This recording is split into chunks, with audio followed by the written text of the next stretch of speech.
memang itu kalau pelatihan yang seperti ini jarang ada yang mau ya di mahasiswa, karena ya posisinya juga bertahap ya. Jadi coaching kita mulai hari ini, lanjut minggu depan, sesudah itu kerja mandiri, lalu kemudian kita akan lihat Anda bisa mengirimkan dalam posisi itu, lalu saya revisi, lalu kemudian Anda perbaiki, dan itulah kita nanti tentukan siapa pemenangnya. Sesudah dapat pemenangnya, itu akan didampingi oleh dosen, mereview lagi sebelum, ya tentu sudah ada perbaikannya setelah ini ya. Nanti ada presentasinya ya, memberikan waktu sekitar 10 menit untuk mempresentasikan. Jadi dia itu akan kita live streaming ya. Nanti kita coba pakai, pinjam di ini ya, maksudnya ruangan yang hybrid learning. Jadi gitu ya. Jadi teman-teman harus tahu ya, kita sering melakukan pembekalan skripsi, kemudian penulisan skripsi. Tapi setelah skripsi Anda selesai, Anda bisa langsung konversi menjadi jurnal. Kalau Anda sudah tahu, langsung Anda bisa juga submit bersama dengan pembimbingnya. Nah seperti itu sebenarnya maksudnya luaran kita. Nah ini maksudnya bagi kita mungkin itu hal yang sangat baru, atau mungkin baru atau setengah baru. Tetapi kalau di luar itu sudah menjadi kebijakan, bahwa setiap mahasiswa yang sudah menjadi alumni itu dia wajib untuk publikasikan ke jurnal nasional ya, jurnal nasional. Apa itu nanti terakreditasi atau tidak, bisa jadi bisa iya dan bisa juga tidak ya. Nah hari ini kita akan bagi aja kelompok dua ya, dua kelompok ya. Tentu ada yang di kiri dan kanan. Nanti koordinatornya di sini Andi, dan satunya siapa lagi? Yoel ya. Kenapa Yoel dipilih? Karena ya secara akademik itu bagus ya. Tapi kita mau lihat nanti, mudah-mudahan dia cepat nangkap. Karena terus terang untuk angkatan 2021 itu nggak ada yang gercep ya. Maksudnya gercep itu gerak cepat untuk berinisiatif.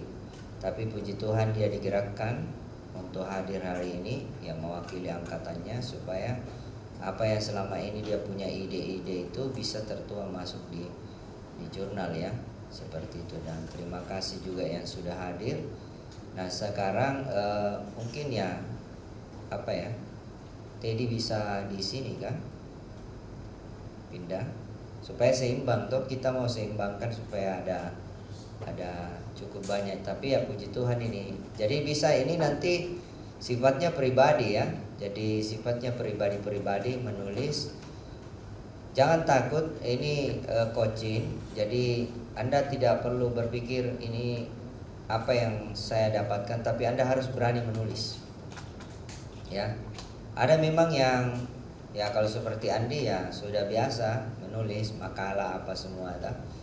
Ada orang yang memang punya kemampuan, dia tidak terlalu bisa menulis ya, tetapi dalam verbal, mengucapkan dalam verbal itu banyak. Jadi misalnya seorang dosen, dia tuh lebih banyak bisa mengajar orang, tetapi seringkali kesulitan dalam menulis jurnal juga. Jadi jangan berpikir bahwa ada dua-duanya bisa. Dia akademisi, dia praktisi, dan dia juga penulis, bukan hanya penulis buku. Ya itu saya sudah amati, karena sebenarnya saya suka menulis ya, tapi itu terus progres. Nanti waktu di kuliah di S3 di Universitas Negeri Makassar, ilmu pendidikan, barulah di situ dalam kelas itu kami berjumpa, dan ada satu dari bahasa Indonesia, itulah yang saya temani kolaborasi. Nah disitulah saya gercep ya, gerakan cepat. Teman-teman ada banyak di dalam, 12 orang, tapi hanya 2 yang on fire untuk menulis. Nah dari situ cikal bakalnya ya. Dan tepatnya itu 2017 saya masuk, 2017 juga kedatangan dua tamu yang sangat gercep juga menulis di jurnal internasional. Lalu waktu itu jurnal nasional sebenarnya, tapi saya sudah punya impian untuk jurnal internasional. Jadi 2020 naskah pertama itu kolaborasi dengan dosen di sini itu tembus masuk di jurnal internasional Scopus. Nah, oke, kalau begitu sudah ya, masuk di dalam kelompok, bincang-bincang ringan dulu sama teman. Datang di sini, jadi ini tugas ya. Datang di sini, ada ide kah? Atau gitu kan? Ada ide apa yang Anda mau pikir itu ya? Tidak apa kalau pikiran Anda begitu apa ya? Ya bahasanya liar sekali berpikir, toh? Mengimajinasikan tulisan ini bagus untuk diteliti. Jadi janganlah sesuatu yang Anda sudah tahu dibenarkan oleh iman, ya, dalam perspektif surat Roma. Tapi kalau nas itu punya masalah atau apa hal yang ini, ya Anda bisa ini gunakan ya, karena Anda sementara kan sudah semester 4 ya. Jadi hermeneutik apa yang diambil di semester 3? PB. Apalagi di situ kuliah ada banyak yang dikasih nilai A. Saya mau lihat siapa yang dapat nilai A di sini hermeneutiknya. Tidak usah. Ya itu Benjamin katanya. Ya. Yang lain bagaimana? B ya? Nah, oh di sana juga ada A. Berarti kalau teman-teman yang lain 2022 belum ambil kah? PL, iya. Ada yang dapat A. Nah, ya, kalau dapat A itu ya, itu pertanggungjawabannya sulit ya. Dunia akhirat. Ya, saya mungkin tidak pakai ini ya, maka harus ditransformasi oleh Alkitab ya, firman Tuhan. Jadi intinya sebenarnya bahwa Tuhan tidak pernah menghancurkan budaya ya. Karena nyatanya kalau Anda berkata, setelah saya Kristen itu seakan-akan budaya dihancurkan sama gereja. Nyatanya tidak begitu tuh. Budaya kita masih ada tuh, berkembang tuh. Tapi bagaimana menyikapi diri kita ketika menghadapi budaya itu dengan perspektif Kristen, perspektif kebenaran. Ya, itu kalau budaya dengan teologi. Baru-baru ini ada budaya di Papua. Itu kami tulis budaya itu tentang perdamaian. Jadi kami bawa dia ke teologi. Kalau kita bicara perdamaian berarti salah satunya adalah konsep Shalom, ya. Begitu ya. Konsep Shalom dengan budaya. Nah, kalau misalnya di Kalimantan, di suku Dayak ini ada hal yang luar biasa terawat, misalnya tentang ada hukum adat tentang hutang, dan hutang itu tidak bisa diganggu oleh apapun. Nah, berarti kan masuk juga kepada ekoteologi dan budaya itu, kan bisa begitu teman-teman ya. Lalu kemudian di bidang psikologi, misalnya bahwa saya bisa katakan ini ya, teori kelonggaran, ya. Ya ibaratnya kalau pakai baju kelonggaran kan tidak enak kan, celana kelonggaran kan tidak enak. Tapi enak aja dalam perilaku kita. Wah, Jones itu temanku, pasti dia kasih saya izin keluar. Nyatanya iya. Lantas dia keluar, dia melakukan kejahatan. Itulah akibat dari teori kelonggaran. Teori balas budi itu tidak alkitabiah teori balas budi. Yang alkitabiah itu balaslah kejahatan dengan kebaikan. Ya toh? Nyatanya di salah satu suku, ayo kita perang. Toh? Ayo kita perang. Balas kita pakai PL, mata ganti mata, kaki ganti kaki. Begitukah tafsirannya? Padahal Kristen, tapi masih hidup dalam budaya suku. Karena sudah terbawa dari turun-temurun tuh, bahwa suku itu adalah musuh kita. Nah, bagaimana menyikapi itu dengan anak-anak yang zaman sekarang? Apakah harus bermusuhan?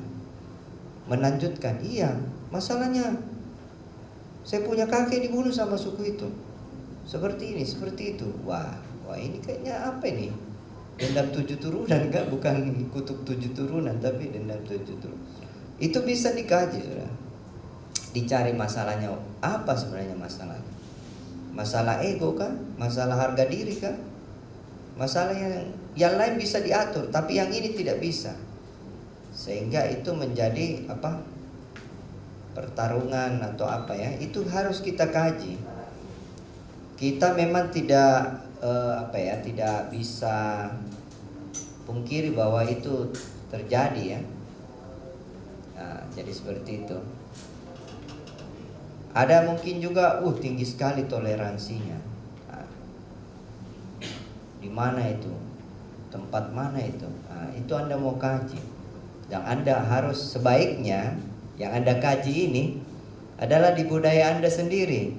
Karena Anda hidup di situ. Karena kalau misalnya budayanya orang, misalnya Arnold pergi kaji budaya Dayak, tidak relevan. Mengapa? Berarti dia itu cuma cari, dia tanya-tanya Jones saja baru dia tulis. Gak bisa, dia harus ada di budaya Dayak itu. Begitupun sebaliknya, Jones harus ada di budaya suku apa di Wamena. Ya, harus ada di suku itu. Kalau perlu hidup di situ supaya memahami. Jadi bukan hanya diceritakan, tapi mengalami. Ingat ya, kualitatif itu belajar. Kita ini kebanyakan nanti kualitatif ya tulisannya ya. Kalau kuantitatif itu ya metode survei, tapi sebaiknya kualitatif saja, tapi mendalam. Jadi ketika teman membicarakan tentang satu budaya, saya tidak bisa sebut karena tulisan itu belum terbit ya. Kalau sudah terbit saya cerita ya. Nah, di situ dia tanya sama pemuka adat yang tertinggi. Dia tanya, kemudian dia dapat. Lalu saya lihat, biasa saja ini teman punya. Lalu saya berpikir, ya, inti daripada pembicaraan mereka belajar tentang perdamaian. Maka saya mengambil di teologi konsep salon. Ada yang sudah terbit, Bapak satu itu tentang fellowship, persekutuan, kumpul-kumpul. Kan kalau di Bali itu ada acaranya apa ya? Musyawarahnya toh. Di Kalimantan apa namanya itu kalau kumpul-kumpul musyawarah itu? Apa namanya? Ya, jadi ngumpul semua orang kan di situ mengambil keputusan. Kalau mau memutuskan sesuatu harus diadili di situ. Kalau di dalam film silat Judge Bau, ya Hakim Bau ya, dibawa ke Hakim Bau. Jadi memang Tuhanlah yang berdaulat toh, tapi di situ ada dan diambil, dan di situ memang betul-betul keadilan dinyatakan juga di membumi istilahnya. Nah itu bisa diangkat dengan membawa konsep bagaimana dari Alkitab, kan seperti itu. Atau mungkin kalau di sini ada yang anak pendidikan misalnya mau mengangkat itu kan, dan melihat bahwa ada cara memelihara anak di suku itu baik sekali. Dia mengajarkan nilai-nilai moral, nilai-nilai budaya yang baik kepada anaknya. Nah, itu juga sebagai fenomenologi ya, fenomenologi. Bisa juga etnografi kajian budaya ya. Atau Anda mau bawa histori juga boleh, tentang kajian sejarah juga boleh. Atau masuk kepada teologi sistematika ya. Anda bicara doktrin ya. Seperti kalau siapa yang pernah nonton itu, ada beberapa misionaris yang pergi ke ini dan meninggal semua suaminya. Nah itu kan ada doktrinnya tentang apa? Doktrin surga, saudara. Ya, suku itu melihat bahwa bapak itu rohnya pergi ke bawah, yaitu surga. Itulah yang membuat dia bertanya-tanya. Sehingga ketika istri-istri para misionaris itu datang lagi, padahal suaminya sudah meninggal, disitulah dia diberitahu apa itu surga dalam keyakinan orang Kristen. Karena dia lihat itu spiritnya naik ke bawah. Jadi kita bisa membawa cerita itu, kalau kita suku di situ adalah konsep boa.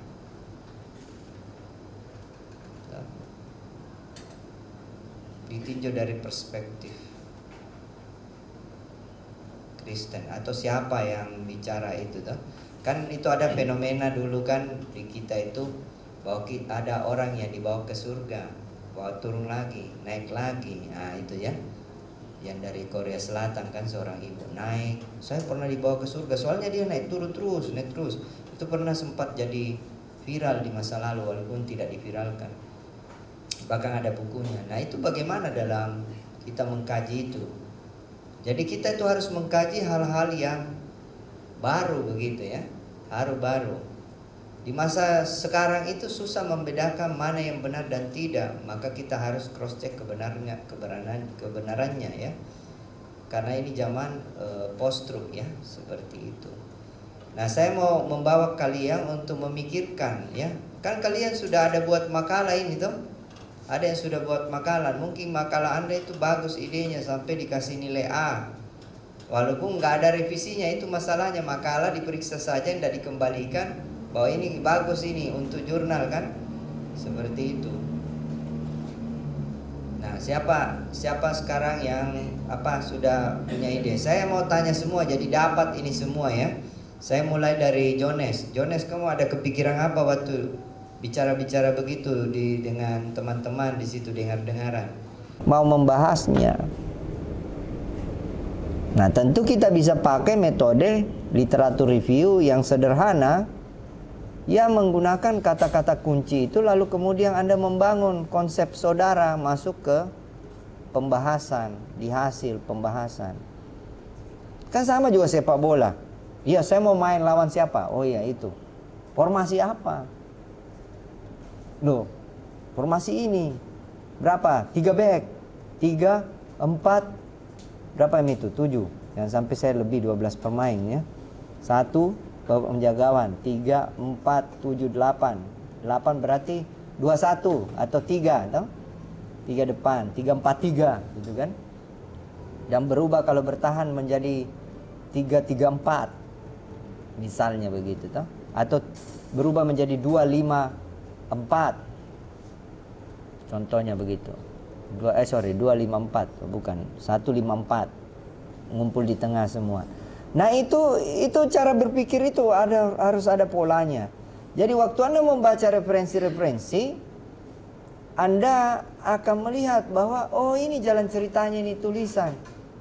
Ya, nanti kita kasih lihat contohnya. Ini tulisan ini apa ini? Saya sudah buka ini satu. Ya, saya download dulu ya. Ini sudah terbit ya. Sudah terbit. Kita mau lihat dia punya cerita.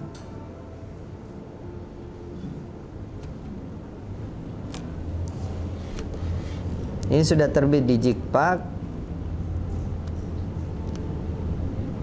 Ini berarti kalau sudah terbit begini sudah direview 2. Ditambah 1 editor dari dalam ya. Atau dari luar juga bisa. Nah. Masa antikristus dan penganiayaan gereja di akhir zaman.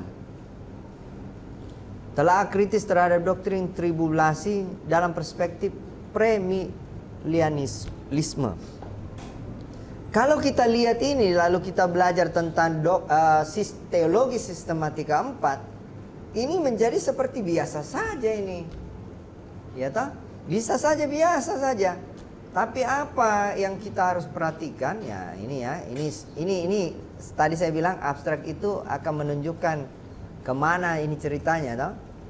Nah, pembicaraan tentang akhir zaman menjadi isu menarik dan menimbulkan multi tafsir, terutama mengenai konteks tribulasi. Tribulasi sering disebut sebagai masa kesengsaraan besar atas gereja yang memiliki problem tentang kapan terjadinya masa tribulasi, berapa lama masa tribulasi, bagaimana. Ini ada mi penganutnya, ya, penganutnya.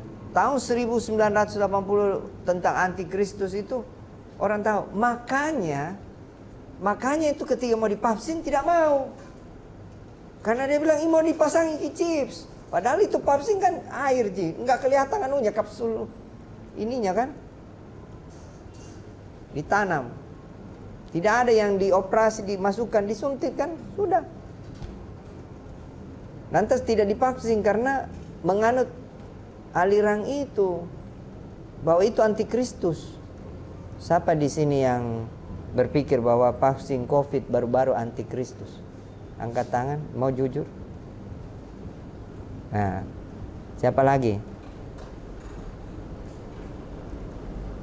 Nah, itu masih relevan untuk dibawa dalam tulisan jurnal. Mengapa bisa begitu? Karena begini, maksud saya, tolong Anda buktikan secara akademik dan firman Tuhan bahwa betul itu vaksin adalah antikristus.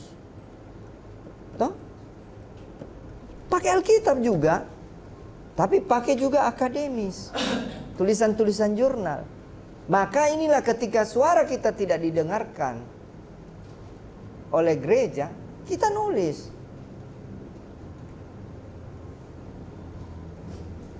Kayaknya Pak Hani ada nulis itu. Saya cek dulu ya. Karena di Kupang juga begitu. Saya coba cek dulu Pak Hani punya itu tulisan. Apakah sudah tercantum di dalamnya atau tidak. Karena dia sempat cerita tentang itu.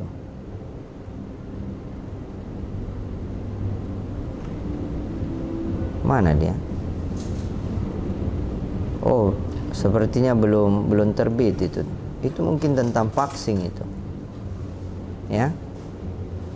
Jadi Anda bisa pakai judul vaksin COVID-19 dan antikristus. Telah kritis. Nah. Miskonsepsi. Nah, itu. Atau miskonsepsinya, atau miskonsepsi vaksin COVID dan ini. Tentu kita jawab itu tidak hanya dilihat dari Alkitab saja, tetapi juga mengapa? Kenapa? Siapa yang bilang itu seperti itu? Oh, ternyata pendeta sendiri. Ternyata pemuka adat juga sendiri. Waduh. Ini kan repot. Dan lucunya, ada juga aksi bakar masker. Tidak perlu kami bakar masker. Saya kira tidak ada masalah sih kalau kita misalnya tinggal di satu daerah yang terisolasi ya. Dan kita juga tidak keluar. Bahkan di China ini keluarganya dari desa itu langsung dia sediakan bambu. Pulang kok. Atau kalau di Mamasa mau disuntik vaksin, lari semua masuk di hutan. Kurang baik. Nah itu kan, lari semua. Kenapa ini heboh sekali, viral ya. Jadi ya. Nah itu masih relevan untuk ditulis. Ya. Saya divaksin ya. Ibu dan adik saya yang perempuan, adik saya itu agak disabilitas lah, anak berkebutuhan khusus. Dengan ibu saya. Di samping-samping adik saya meminta supaya divaksin. Saya bertanya sama Tuhan, vaksin enggak ya? Kayaknya saya damai kalau enggak divaksin. Jadi saya enggak vaksin orang tua saya. Karena saya tahu ada orang yang kalau sudah divaksin ngalami gejolak di dalam antibodinya toh. Tapi ada juga tidak, malah menjadi baik. Jadi itu kan sudah diuji itu vaksin. Jadi ya Sampai sekarang tidak divaksin. Sampai corona ini berhenti. Nah gitu. Ada juga dokter tidak divaksin, pasti ada. Ada ya, tapi kebanyakan divaksin. Tapi memang itu mau dibilang itu corona nggak ada, saya ngalami soalnya. Itu secara medis kelihatan itu saturasi saya turun. Waduh, saya menangis itu kepada Tuhan. Oh Tuhan. Ya. Nah itu anunya ya. Kita bicara kenyataannya, faktanya. Ada juga orang yang tidak divaksin, tidak masalah. Jadi Piko sampai sekarang tidak divaksin ya? Tidak divaksin? Atau divaksin? Divaksin, Pak. Dan baik-baik aja ya? Iya, yang tadi saya bilang cuma dengar isu saja. Oh, Tapi ya, tapi ada fakta juga memang toh. Ada beberapa yang tidak mau menolak karena itu dia bilang antikristus. Kecuali Anda diinjeksi sebuah alat, ya, masuk di dalam. Anda lagi di mana, lagi tidur, Anda ditahu, oh si Arnold lagi tidur di asrama. Oh Arnold ada lagi membersihkan di kapal. Karena chips, toh dipasang. Ya jangan itu. Saya juga bilang, bahayanya itu dulu. Itu tahun 1980 viral sekali itu. Nah, tapi sebenarnya itu kalau di dalam bidang intelijen supaya mudah diketahui, sudah mudah diselamatkan kok tuh. Kalau ketika kamu di mana ini, langsung satelit bilang, oh iya dia ada di sana di sebuah ini. Itu dia lagi sembunyi di bawah waduh baru musuh datang. Jadi militer bisa langsung jatuhkan bom kan, pak. Sebelum dia datang, jadi selamatlah anggotanya tuh. Itu karena ditahu posisinya, jangan sampai dibom dan ternyata dia ada di tengah-tengah. Waduh, mati konyol gitu kan. Nah, itu gunanya itu ya, chips itu. Nah, kita lanjut aja. Itu ide ya, ide. Ya stigma yang ada ini. Kita tunggu dulu lihat nih ya. Hasil penelitian ini memberikan 4 aspek. Pertama, pemahaman dan perbedaan pandangan tentang masa tribulasi. Ini sebenarnya terjawab kalau kita mau cari, terjawab sih sebenarnya, ya. Kedua, munculnya pembinasa keji yang muncul menjelang kedatangan Yesus Kristus. Ketiga, masa tribulasi. Keempat, karakteristik. Nah, ini versi premillennialis historis adalah kerajaan. Sebenarnya ini mengulang sesuatu yang ada di buku teks. Ya, kita coba lihat referensi yang digunakan. Oh, sorry. Ya, kita lihat dulu referensinya. Nah, buku-bukunya. Kebanyakan bahasa Indonesia ya. Ya, jurnal juga. Nah, kita coba lihat setelah dia sampaikan itu,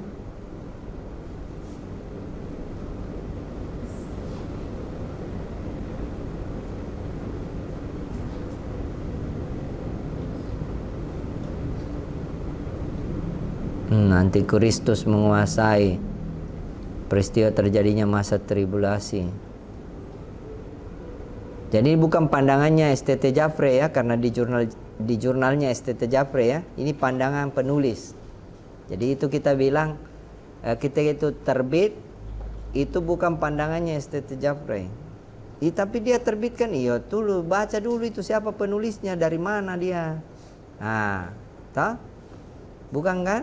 Nah, jadi jangan bilang wah ini pandangannya dosennya STT Jafre. Enggak, ini enggak ada nama dosen kita di sini ya. Jadi kita ini hanya menerbitkan setelah melalui proses review. Ya. Cukup lama juga, setengah tahun prosesnya. Oke, kita lanjut dulu ya dengan ide-ide kalian yang lain ya. Ini penggunaan referensi APA ya. bukan catatan kaki ya, dipakai di jurnal JIKPEK. Oke, jadi masih mau dengan itu judul atau mau ganti dengan topik itu? Silakan. Ya, kenapa? Itu kan sudah ada referensinya. Pindah lagi ke sini. Arnold mungkin apa? Silakan. Baik, kalau dari saya mungkin di budaya ada beberapa di sini, cuma mungkin saya berfokus di budaya bahaya kepala. Iya. Budaya gampang namanya dulu. Jadi kalau misalnya kalau ada perang atau konflik gitu, ada budaya yang namanya bahaya kepala. Mungkin kalau ada korban, nanti untuk pertemuan mungkin orang yang melaku nanti ada bayar kepala, mungkin berupa uang atau dengan batu. Kalau dulu kepala ganti kepala. Iya, dulu kepala ganti kepala. Sekarang mereka sudah bayar kepala. Uang kepala. Bagaimana penegakan hukum? Kalau yang lalu tidak ya, hukum adat yang berlaku ya. Itu mungkin karena pergeseran juga dari gereja juga sudah memberitahu ya, ngapain membunuh orang dosa ya. Jadi di itu ya. Jadi sekarang kita masih ada beberapa orang yang masih terkait dengan kepala ganti kepala masih ganti kepala. Kemudian tapi ada sekarang karena ada gereja jadinya bayar kepala. Ya, bayar sejumlah uang sebagai ganti rugi ya, perdamaian ya. Ya itu bisa kita angkat bahwa sudah ada terjadi pergeseran budaya, bahwa mereka sudah mulai memahami. Lalu kita mau coba lihat budaya ini dihubungkan dengan gereja begitu atau ada yang Alkitab. Jadi memang harus cari dulu apa bahasanya ya. Kalau di Google Scholar itu budaya ganti rugi kah? Kira-kira begitu kah?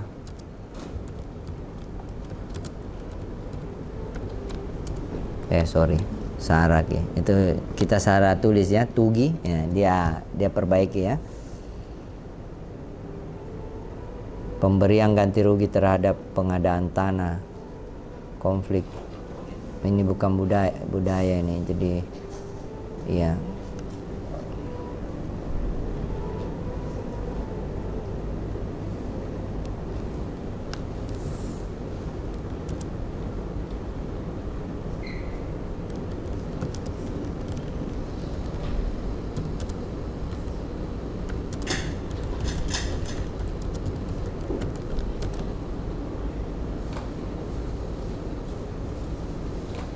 Ya ini ada di Papua ini. Damai atau perang? Faktor-faktor penyebab perilaku agresi pada budaya peran suku masyarakat tradisional di Papua. Dampak pembangunan waduk, sosial budaya masyarakatnya. Enggak. Memang dia ini agak agak sulit didapat ya. Tapi didekati saja dari itu. Karena sebenarnya kan kita membaca dulu baru nanti ini ada kata kunci baru ya. Ada kata kunci baru. Sama kita itu cari alamat. Mana kini kosnya si Amir. Sampai di situ dia bilang yang pemilik kos sudah lama pindah ini Amir. Jadi kita pergi cari lagi Amir di tempat lain dengan ada berinformasi kira-kira dia itu tinggal di Veteran. Nah, jadi kita cari lagi. Nah kita ini tetap setia dengan misalnya ini ini budaya ganti rugi kan atas kematian seseorang. Kita bingung ini yang mana referensinya. Tapi nanti setelah kita baca ya bisa kita buka ini. Lantas gimana itu ya, faktor-faktor apa. Nah itu ini ada ini jalan damai ganti rugi. Ini ada ini.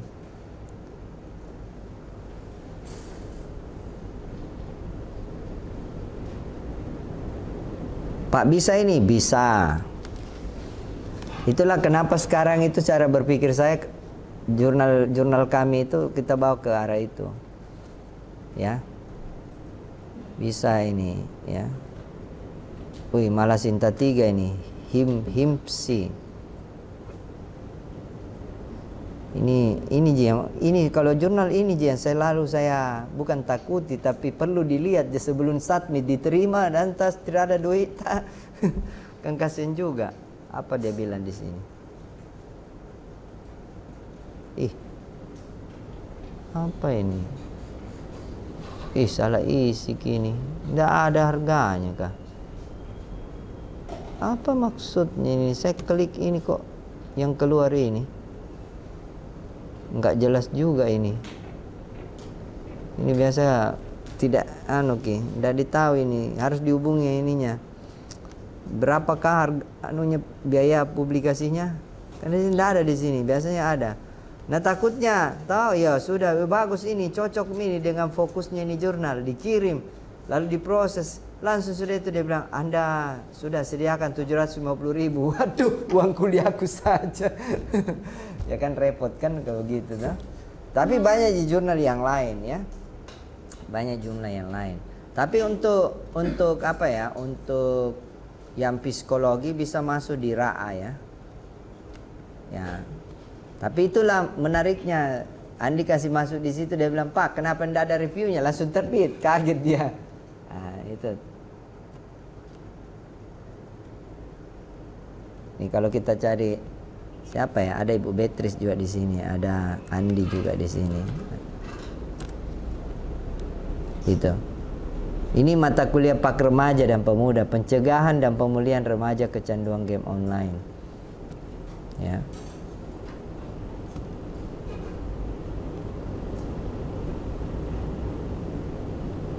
Nah, kita lihat saja dia ada ngutip jurnal ya, ini jurnal.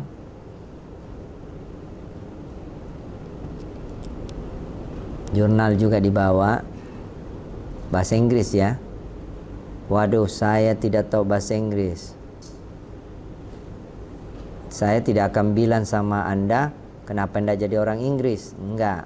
Saya bilang ada teman kita, Mbak Google Translate. Ya, ini pakai jurnal. Bahasa Inggrisnya Andi juga itu ya mungkin lebih bagus dari saya sih. Kan saya belum pernah bercakap pakai bahasa Inggris sama dia. Nah, gitu ya. Jadi kita bisa gunakan bahasa Inggris. Karena kalau bahasa Inggris kita terjemahkan, kita mengerti, sudah bebas itu dengan cek plagiarisme toh, karena kita menerjemahkan toh. Seperti itu. Apalagi kalau sudah parafrase. Ya. Nah, ini ada ini. Ini jurnal ini yang bisa Jones kutip juga ini. Drinking, driving. Ya. Drinking, adolescence, prevention adolescence, drinking, driving. Ya. Bisa seperti itu. Jadi Arnold kalau mau yang itu silakan ditulis, silakan dicari dulu tadi itu mana yang saya bilang jurnal ini.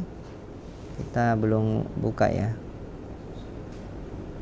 Hai.